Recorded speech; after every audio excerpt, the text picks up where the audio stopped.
We're going to be looking at Unit 3, National Income and Price Determination. What this is going to cover is things such as aggregate demand, here it is, aggregate demand, multipliers. I know I didn't do multipliers with y'all, marginal propensity to consume and save, but I'm going to do that with y'all today. There's not much of it on the AP exam. I haven't seen it a lot on the long essays either. Short run aggregate supply, long run aggregate supply, equilibrium, the changes in aggregate demand and aggregate supply, and then fiscal policy. So the first thing we're going to look at is aggregate demand. Aggregate demand is basically, aggregate means total. We are adding up all the goods and services, basically GDP, what consumers are buying, what businesses is buying, what the government is buying, and net exports. And so if I were to look at this curve, here we go, this curve, I'm going to put price level on this axis, GDP on this one. This curve is going to slope downward. And we know at higher prices, people don't want to demand much. At lower prices, demand increases. So the aggregate demand curve it's a negative slope. A lot of it is explained as the real wealth effect, interest rate, and then exchange rate. So any changes in the components of aggregate demand in consumption, investment, government spending, or net exports, not due to a change of price, will lead to the shift of the curve. And so there are 4 reasons why our curve shifts. Government spending. The government, like recently with the COVID stimulus, the government put more money in the hands of the people. So that aggregate demand curve, they wanted to shift it outward to lead to people demanding more. Business invest, okay? So we see that the business, they all start buying, assembly lines. That causes this aggregate demand curve to shift. And they invest in their stuff. So now there's more spending and, okay, consumer spending, there's an increase in wealth, and net exports, exports minus imports. So these are those shifters that cause it to move. Okay, what we're going to look at next is multipliers. And I'm borrowing something from ACDC Economics to explain the multiplier effect. Okay, so there are 2 different, let me go through the standards. We are going to be looking at how aggregate demand and aggregate output and all of your stuff really have an effect on the economy. We are going to be looking at how expenditures really change, and we could look at how people save. If people save, there's less going out there, and that's going to lead to less consumption. And if people spend more, that's actually going to lead to more ripple effects in our economy. We're going to look at the tax multiplier and how this tax multiplier really affects what we consume and spend on. So how our multipliers look. These are interchangeable. 1 over the marginal propensity to save. Okay, or 1 over 1 minus the marginal propensity to consume, spending. So let's just think. If I'm saving half of my money, this is going to be 1 over 50, right? That gives me 0.5, and then my marginal propensity to save is 2. Okay, 1. So let's just say I'm saving 50%, right? So then my marginal propensity to consume is 1 over 1 minus 50, which is 0.5. Which gives me my marginal propensity, 5, right, is 2. Okay, you get that? Okay, the tax multiplier, my marginal propensity to consume was 50, my marginal propensity to save is 50, so it's 1. So the multiplier effect is the idea that the initial change, like you spend, it causes someone to have money, and it causes that person to be able to spend that money, and it causes a chain reaction. So the marginal propensity to consume is basically how much people consume rather than save, right? Right now, I think more people are trying to save because the economy doesn't look good. Our marginal propensity to save is how much we save, okay? So what we're going to look at is how this affects our economy. And that's why our government has realized, well, people are saving their money. We need to put money out there so people are consuming, so it leads to economic growth. Okay, so we kind of went over all of this. I'm going to move on because that's not much on the AP test. Now we're going to look at the short run aggregate supply. Okay, so what this is, let me get a piece of paper to graph it out, is the short run aggregate supply curve describes the relationship between price level and the quantity of goods and services supplied in the economy. We see that this is upward sloping because of sticky wages. We talked about wages that don't move quickly because of inflation and prices. So our short run aggregate supply curve, so let me draw this out. Here's our price level. Here is our GDP. This is aggregate demand, and this is my short run aggregate supply. Okay. This short run aggregate supply curve we see tells us where we are at this moment. Okay. We are going to see that things such as cost of production can change the way this curve is. So in the 70s, when oil prices went up, this short run aggregate supply curve moved this way. And that told us we were in a contraction. Our economy was contracted.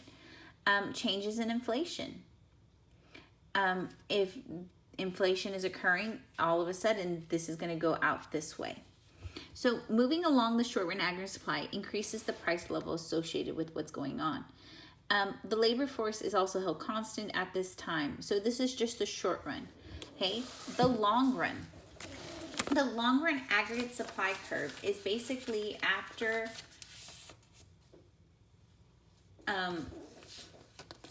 the long run, all prices and wages become fully flexible and we know where we are. And so basically where the long run intersects is where our, here's this price level. Let me just draw it out.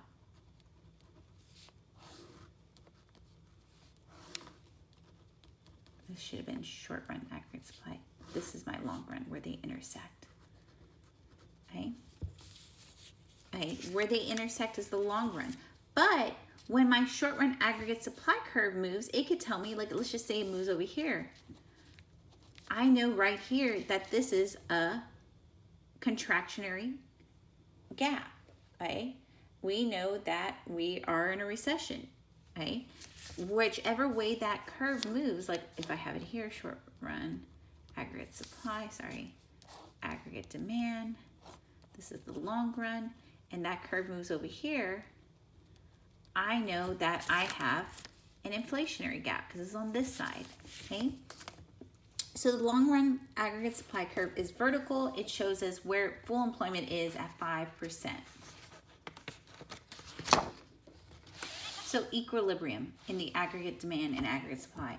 So we see that short run equilibrium occurs where the aggregate demand curve and the short run aggregate supply curve intersect, which we saw. I could draw another graph again. So this is price level. This is GDP. This is aggregate supply. This is aggregate demand. This is where they intersect, equilibrium. Okay?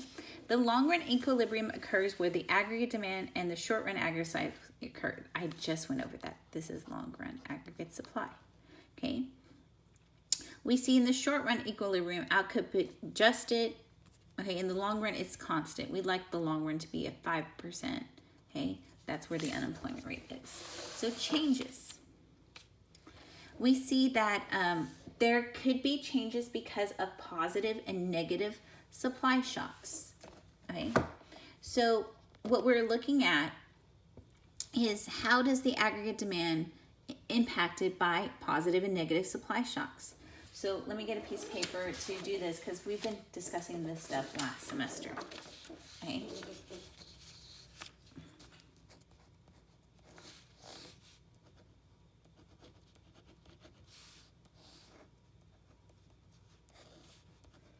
So let's just say that the oil embargo causes the supply of oil. This is the long run aggregate supply. My aggregate supply moves this way. This is a negative supply shock. And it's negative because look at what happened with price. Price was low, price now is high. Okay. A positive supply shock. I don't know why I keep on wanting to write real GDP.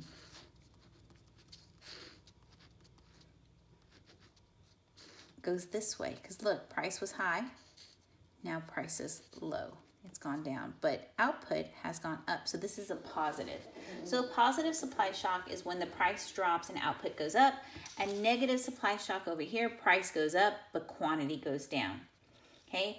This often tells us with stagflation, which we know is high inflation and high unemployment, which happens with a negative supply shock. Okay. And again, inflation can be caused and changes the aggregate demand.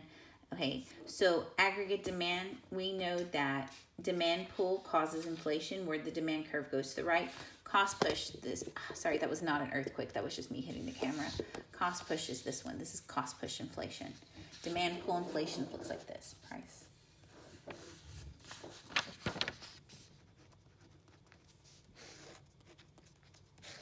That there's so much demand, it's causing prices to go up. So demand pull, I could say that this happened with toilet paper. This happened with masks. This happened with hand sanitizer. People needed it and they were causing the demand, the price to go up.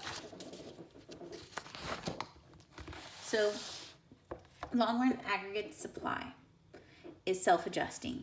In the long run, the absence of government will eventually lead to wages and prices and everything being restored to where it should be naturally.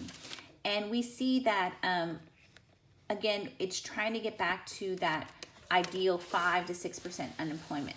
But sometimes the government has to step in, and they step in with fiscal policy. The government implements fiscal policy to achieve economic growth and also to stabilize the economy. The tools of fiscal policy are government spending and taxes. The government changes what it's doing to impact the aggregate demand curve. So right now, our government, instead of taxing people when it didn't have the money, the government spend, and they did the stimulus package to increase aggregate demand. We see that the government spending has a lot more, if we put it in the tax multiplier, in the spending multiplier, it leads to more economic growth. So we're going to look at expansionary and contractionary fiscal policies and what it's done. So I'm just going to take out a piece of paper and I'm going to graph this out about what the government does and how it's dealing with fiscal policy in relation to the business cycle. So let me pull this up a little bit. Sorry, guys. All right. So here's my business cycle. I'm going to divide this paper up. So over here, I know I am in the phase of the business cycle, which is called an expansion. Okay, my problem over here is demand pull inflation. There are too many dollars chasing too few goods. So how this looks on the graph, here's my aggregate supply. This is price is ideal right here, right? Price low, but now people are demanding stuff and that causes the price to go up, but the output doesn't. So our government looks at this and they're like, whoa, there is too much money in this economy. Inflation is occurring. GDP is growing, yeah, but inflation is our real problem. So the government, it's going to enact a policy called contractionary fiscal policy. What they're going to do is that there's too much money out there. They're going to tax more and government spend less. Okay? And this impact is that now all these people who were originally demanding stuff, right? Here's that aggregate demand, right? There was a lot of demand. Well, the government's taking that money away and now it's going to pull down that inflation. Okay? And so the government, because it's taking in all this tax money, the government's budget will be a surplus because they're taking in this money.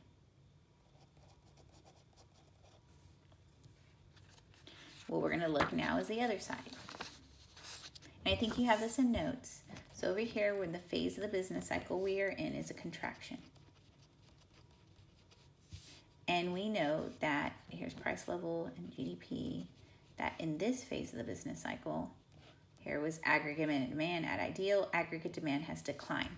And so the government wants to increase this aggregate demand, so they're going to use the policy of expansionary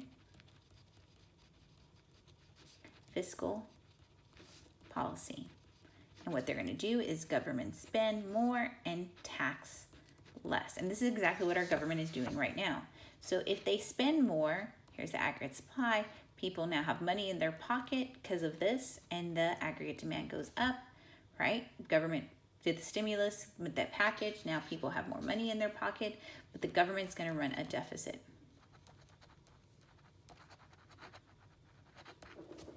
Okay, and a lot of this came from John Maynard Keynes. The government should step in to fix the economy. Because remember, we used to run on laissez-faire before, that classical idea that the economy would fix itself.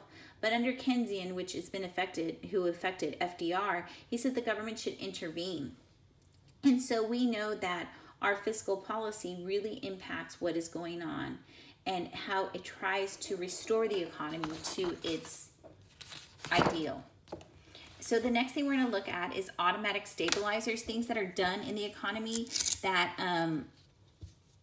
that automatically go into effect without Congress coming in. So unemployment benefits is one of those automatic stabilizers that when people lose their jobs, to help deal with that, the government steps in. We see that also the government